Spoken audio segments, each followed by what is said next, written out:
Diego has issued the required weekly test for the following areas in extreme southwestern California: Orange County, Riverside County, San Bernardino County, San Diego County, and the coastal waters from San Mateo Point to the Mexican border and out 60 nautical miles, including San Clemente Island.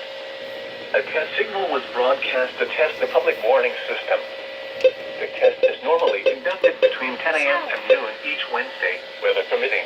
Why haven't you gone The off? signal was also used to test the activation and emergency readiness of the Skywarn network of radio operators.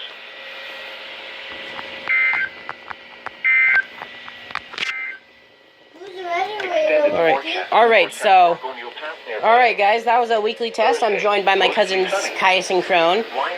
Caius's radio's right here. I don't know why the WR120 didn't go off.